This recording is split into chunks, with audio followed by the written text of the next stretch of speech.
नगरपालिकेच्या अंतर्गत जे मराठी शाळा आहेत 5 नंबर शाळा झाली, विद्यार्थी संख्या कमी आणि शिक्षक जास्त आपल्याला पाहायला मिळत आहे।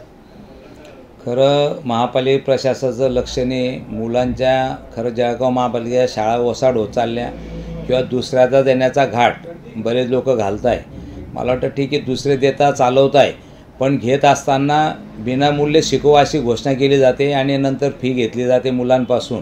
मला वाटतं हे महापालिकेची जबाबदारी आहे। शिक्षण कर आपण लावला जातो, प्रत्येक नागरिकातून शिक्षण कर घेतला जातो आणि शिक्षण देण्यात असमर्थपणा दावला जातो। मला वाटतं विद्यार्थ्यांची संख्या कमी होत असताना महापालिका शिक्षण प्रशासनाचं काम आहे तिथे लक्ष देणं। वारंवार मागच्या वेळेला आम्ही मिटिंगा घेतल्या, त्यांना सूचना केल्या, पण ते लक्ष देत नाही। आता भविष्यातसुद्धा परत आयुक्ताला 3-4 वेळेस मी पत्र पण दिलेले आहे, त्यांना सांगितलं की मीटिंग घ्या बुवा तुम्ही जळगाव शहरातल्या समस्याची। ते काहीतरी रजेवरती आहे, आता उद्या म्हटले की उद्या लावू किंवा परवा, उद्या मी नाही पण परवा म्हटले तर लावू आणि त्याच्यामध्ये हा विषय घेऊन स्लम एरियातल्या मुलांना शिक्षण मिळावं। त्याच्यात एक आमची प्रायोरिटी राहणार आहे की आता मराठीमध्ये सेमी इंग्लिश सर्व शिक्षण झालं पाहिजे, की जेणेकरून मराठीवर जे लोकांची मानसिकता आहे किंवा इंग्लिश यावं आमच्या मुलांना। मला वाटतं सेमी इंग्लिश हा सर्वात चांगला पर्याय आहे। म्हणजे मराठीमध्ये सेमी इंग्लिश केलं तर दोघी गोष्टी ज्या समाजाच्या अपेक्षित आहे त्या दोघी गोष्टी होत्या, पण मला वाटतं मराठी शाळा या चालू राहिल्या पाहिजे आणि सर्वसामान्य माणूस शिक्षण कसा घेईल याच्यासाठी मला वाटतं महापालिका शिक्षण प्रशासनाची जबाबदारी जास्त आहे।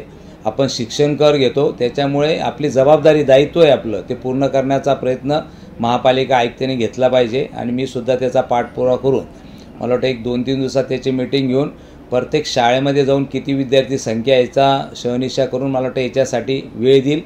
काही सामाजिक लोकांना बरोबर घेऊन आम्ही शाळा कोणाला देणार नाही, पण बरोबर घेऊन मला वाटतं काय मदत करता येईल असा एक आमचा प्रयत्न असेल।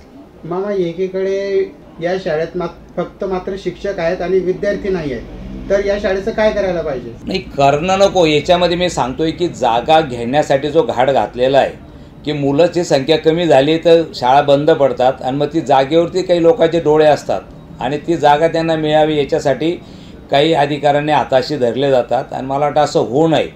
ही महापालिकेची प्रॉपर्टी जनतेची प्रॉपर्टी आहे। तुम्हाला ज्याला संस्थेत जागा आहे त्यांनी स्वतः बांधावी ना, दुसऱ्याकडून घेण्यापेक्षा तुम्ही स्वतः बांधा, स्वतः विकत घ्या। पण मला वाटतं हा घाट घालू नये, हा घाट बंद झाला पाहिजे असा आमचा प्रयत्न आहे। आणि ठीक आहे, तुम्ही महापालिका एक समन्वयाने चालवा, तुम्हाला मदत करायची असेल तर महापालिकेला मदत करा, तसं होताना दिसत नाही आणि ठरवून मला वाटतं काही शाळा बंद करण्याचा एक प्रयत्न पण दिसतो याच्यातून। मामा, तुम्ही लोकप्रतिनिधी आहेत, जळगाव शहराचे आमदार आहेत, आमदार म्हणून आपण काय पाऊल उचलणार आहेत? मी 100% याच्यामध्ये मी वारंवार सांगतोय, महापालिका आयुक्त पाहिजे तसं लक्ष दिलं जात नाही। तुम्ही फक्त कर वसूल करताना जबाबदारी दावता, शक्ती दावता, तो तुमचा अधिकार आहे। आम्ही याच्यात म्हणत नाही कर वसूल करू नका, पण त्याबरोबर नागरिकाच्या मूलभूत सुविधा, जसं तुम्ही आज प्रश्न केला शिक्षण देणं, ही महापालिका शिक्षण कर घेतला जातो का नाही प्रत्येक याच्यातून? मग शिक्षण कर जर लोकांतून केला जातो तर शिक्षण दिलं पाहिजे।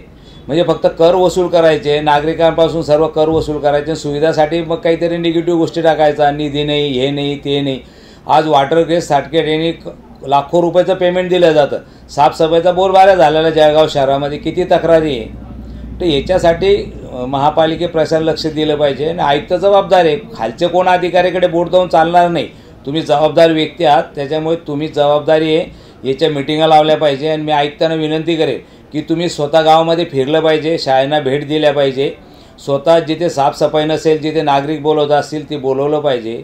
एक नागरिक येता महापालिकेच्या दरवाजा गेट बंद करत, हे नामुष्की महापालिकेची। आम्ही शासनाकडून आणू निधी, आम्ही महापालिकेचं कर्ज नील केलं, निधी आणलेला भविष्यात बी आणू, आम्ही नागरिकांना वाऱ्यावर सोडणार नाही, आम्ही आमचे प्रयत्न करणारच। पण जळगाव महापालिका मदत करत नाही आणि मला वाटतं बघण्याची भूमिका घेते, नागरिक जातात ऐकून घेत नाही, या अशा पद्धतीने आयुक्तांनी वागणं बरोबर नाही आहे। मला वाटतं तुम्ही आम्ही हे जनतेचे सेवक आहात, तुम्ही आमची जबाबदारी ही जनतेशी बांधिलकी राहिली पाहिजे। आमदार असो का आयुक्त असो, आपली जबाबदारी ही जनतेशी, आपल्याला जनतेसाठी सुद्धा बसवलेलं आहे, फक्त कर वसूल करण्यासाठी नाही बसवलं आहे, जनतेची सेवे करण्यासाठी सुद्धा बसवलेलं आहे, याची जाणीव त्यांना राहिली पाहिजे।